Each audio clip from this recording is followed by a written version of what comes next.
Hello and welcome students, আশা করি তোমরা সকলেই খুব ভালো আছো।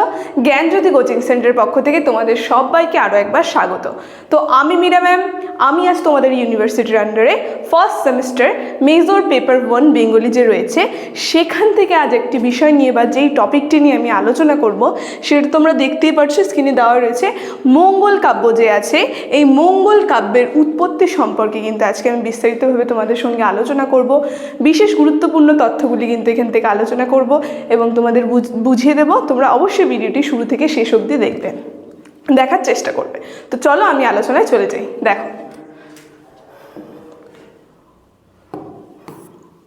প্রথমেই দেখো আমরা দেখে নিই এই যে মঙ্গল কাব্য যে রয়েছে, এই মঙ্গল কাব্যের উৎপত্তি।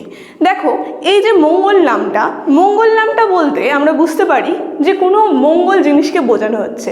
তো সাধারণত ধরা হয় বা মেনে নেওয়া হয় যে এই মঙ্গল কাব্যগুলি শুনলে মানুষের কি হয়, মঙ্গল হয়। মানে যেখানে দেবদেবীর চরিত্র কিন্তু বর্ণনা করা থাকে, তাদের মাহাত্ম্য থাকে, কিন্তু সেগুলো শুনলে মানুষের মঙ্গল হয়, তাই এগুলোকে মঙ্গল কাব্য বলা হয়। নাম নিয়ে অনেক বৈশিষ্ট্য রয়েছে, সেটা আমি পরে আলোচনা করব। আগের উৎপত্তি সম্পর্কে আমরা একটু দেখে নিই। দেখো, সবার প্রথমে উৎপত্তিতে বলা হয়েছে, এর উৎপত্তি আমরা দেখব বাংলা সাহিত্যের মধ্যযুগে সমাজের সর্বস্তরে নানা দেবদেবীর পূজা প্রবর্তন এবং তাদের লীলা মাহাত্ম্য প্রচারের উদ্দেশ্যে যে আখ্যানধর্মী কাব্যসমূহ রচিত হয়েছিল সেই কাব্যগুলিকে মঙ্গল কাব্য বলে।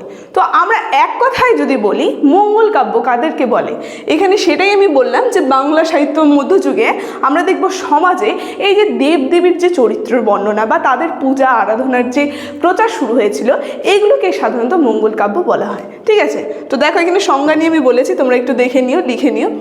এরপরে আমরা দেখব এই মঙ্গল কাব্যের উদ্ভব এবং তার সময়কাল, মানে কোন সময়টা এই মঙ্গল কাব্য উদ্ভব হয়েছিল এবং তার সময়টা। দেখো, বলা হয়েছে, আমরা যদি দেখি এই যে মঙ্গল কাব্য যে আছে আনুমানিক খ্রিস্টীয় 13শ শতাব্দী থেকে আরম্ভ হয়েছিল এবং অষ্টাদশ শতাব্দীর কবি ভারতচন্দ্রের কাল পর্যন্ত কিন্তু এই বঙ্গ সাহিত্যে যে বিশেষ এক শ্রেণীর ধর্ম বিষয়ক আখ্যান কাব্য প্রচলিত ছিল তা কিন্তু বাংলা সাহিত্যের ইতিহাসে মঙ্গল কাব্য নামে পরিচিত। তো সময়টা আমরা দেখে নিলাম 13শ শতাব্দী থেকে অষ্টাদশ শতাব্দী, এই যে ভারতচন্দ্রকালের যে সময়টা রয়েছে এই সময়টাই কিন্তু এই মঙ্গল কাব্যটা আর কি শুরু হয়েছিল, প্রচলিত হয়েছিল। তো তারপরে বলেছে যে বাংলাদেশের একটি বিশেষ যুগের সাহিত্য সাধনা হলো মঙ্গল কাব্য। আমরা দেখব এই যে বাংলা যুগ রয়েছে, এই বাংলাদেশ রয়েছে, এই বাংলাদেশের কিন্তু একটা বিশেষ যুগের সাহিত্য কিন্তু ছিল এই মঙ্গল কাব্য। কি বলা হয়েছে, মঙ্গল কাব্যগুলিতে কেবল দেবদেবীর মাহাত্ম্যই নয়, প্রাঞ্জল ভাষায় রচিত হয়েছে বাঙালিদের জীবন চরিত্রের খুঁটিনাটি। তো মঙ্গল কাব্য যদি আমরা আর একটু দেখি, এখানে শুধুমাত্র দেবদেবীদের মাহাত্ম্য বা তাদের কথাই নাই, তাদের কথা শুধুমাত্র আলোচনা হয়নি সেটা না, বাঙালিদের যে জীবনে একটা সহজ সরল যে জীবনের চিত্র সেটাও কিন্তু এখানে ফুটে উঠেছে।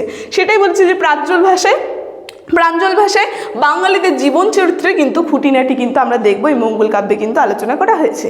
তারপরে আমরা দেখব মঙ্গল কাব্যের প্রথম উদ্ভব পল্লী জনসভা থেকে হলেও এটি পূর্ণরূপে প্রতিষ্ঠা লাভ করেছিল রাজসভায়। আমরা দেখব এটার প্রথম উদ্ভব হয়েছিল, কি বলেছে, প্রথম উদ্ভব হয়েছিল পল্লী জনসভা থেকে, কিন্তু আমরা দেখব এটি পূর্ণরূপে প্রতিষ্ঠা লাভ করেছিল কোথায়, বলেছে রাজসভায় কিন্তু এটা পূর্ণরূপে প্রতিষ্ঠা লাভ করেছিল। তারপরে দেখো বলা হয়েছে কোনো বিশেষ ধর্মমত নয়, বিভিন্ন সামাজিক রাজনৈতিক পরিস্থিতি এবং লৈকিক বহিরাগত ধর্মমতের মিলন এবং ভিন্ন সম্প্রদায় সংস্কারের সংস্কৃতি ধর্ম বিশ্বাস সংমিশ্রণের ফুলশ্রুতিকেই মধ্যযুগে মঙ্গল কাব্যের উদ্ভব হয়। ঠিক আছে, এই সংমিশ্রণের জন্য কিন্তু মঙ্গল কাব্যের উদ্ভব হয়। মানে কারণগুলো যদি আমরা দেখি, কি বলছে, এটা কোনো বিশেষ ধর্মমত নয়, একটা মানুষের সঙ্গে সংযোগ স্থাপন, বিভিন্ন মানুষের সঙ্গে যাতে তাদের সঙ্গে মিল জিনিসটা, মানে একতা যাতে তাদের মধ্যে বজায় থাকে, তার বিভিন্ন সম্প্রদায় সমাজ সংস্কৃতি এবং ধর্মের প্রতি যে বিশ্বাস, এগুলো সংমিশ্রণে কিন্তু এই মঙ্গল কাব্যগুলি গড়ে উঠেছিল বা এর উদ্ভব হয়েছিল। দেখো, তারপরে আমরা দেখব এই যে মঙ্গল কাব্য যে আছে, এই মঙ্গল কাব্যের রচনার সামাজিক প্রেক্ষাপট এবং বিকাশ, মানে এই মঙ্গল কাব্যগুলি কোন সময় এগুলো বেশি বিকাশ পেয়েছিল সেগুলো সম্পর্কে কিন্তু আমি এখন আলোচনা করব।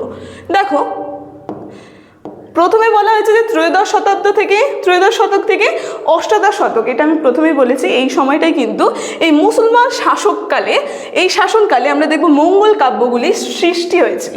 মানে এই টাইমটা যে ছিল ত্রয়োদশ থেকে অষ্টাদশ শতক, এই টাইমটা একটা বাংলার মধ্যযুগে আমরা দেখব মানে একটা মুসলিমদের যে শাসন সেটা কিন্তু বেড়ে গিয়েছিল। তো এই সময়টাই কিন্তু আমরা দেখব এই মঙ্গল কাব্যগুলি কিন্তু সৃষ্টি হয়েছিল। তো এর পাশ্চাত্যে কিন্তু কিছু সামাজিক কারণও বর্তমান ছিল। আমরা দেখব মঙ্গল কাব্যগুলি যে সৃষ্টি হয়েছে এর পিছনে কিন্তু কিছু কারণ ছিল। সেই সামাজিক কারণগুলি কি কি দেখো বলেছে, যেমন তুর্কি আক্রমণ, তার সঙ্গে উচ্চবর্ণের হিন্দু সমাজের সঙ্গে নিম্নবর্ণের লোক সমাজের মিলন। মানে এই সময়টায় আমরা দেখব সমাজের মধ্যে একটা উচ্চবর্ণ নিম্নবর্ণ এদের খুব অত্যাচার আর কি, এদের মধ্যে বৈষম্যটা খুব বেড়ে গিয়েছিল, এগুলোর মিল ঘটানোর জন্য। তারপরে তুর্কিদের যে আক্রমণ হয়েছিল, কি বলেছে, তুর্কিরা যে আক্রমণ করেছিল এই টাইমটা, এইগুলোর থেকে নিস্তারিত এই সামাজিক কারণগুলির জন্য কিন্তু এই মঙ্গল কাব্য রচিত হয়েছিল। তারপরে কি বলেছে যে লৌকিক দেবতাদের বাঙালি সমাজে প্রতিষ্ঠা লাভ। মানে এই যে লৌকিক দেবতারা যে ছিল তাদের যে একটা বাঙালি সমাজে তাদের যে প্রতিষ্ঠা সেটা কিন্তু লাভ করেছিল এই মঙ্গল কাব্যগুলির দ্বারা। তারপরে কি বলছে, লৌকিক দেবদেবীর সঙ্গে পৌরাণিক দেবদেবীর যে সংস্কৃতি সমন্বয় এবং হিন্দু ধর্ম ও সংস্কৃতির সংরক্ষণ, এগুলো সামাজিক কারণের জন্য কিন্তু এই মঙ্গল কাব্যগুলির উৎপত্তি ঘটেছিল। আরও দেখো বলেছে যে বঙ্গদেশে আধিদৈতিক এবং আধিভৌতিক চর্চা এর কারণে কিন্তু এই মঙ্গল কাব্যের উদ্ভব ঘটেছিল। তারপরে আরেকটা দেখবো যেরকম আর্য সংস্কৃতিতে ক্রমশ অনার্য দেবদেবীর প্রবেশ। মানে এই যে আর্য সংস্কৃতি রয়েছে এর মধ্যে যে কি বলেছে অনার্য যে দেবদেবী আছে এদের কিন্তু প্রবেশ ঘটেছিল এই মঙ্গল কাব্যের দ্বারা। দেখো তো আজকে এই মঙ্গল কাব্যের উৎপত্তি এবং তার বিকাশ সম্পর্কে আমার আলোচনা এতটুকুনি ছিল। আলোচনাটি আমি এখানেই শেষ করছি। তবে শেষ করার আগে তোমাদের সঙ্গে একটা গুরুত্বপূর্ণ ইনফরমেশন জানিয়ে দিতে চাই।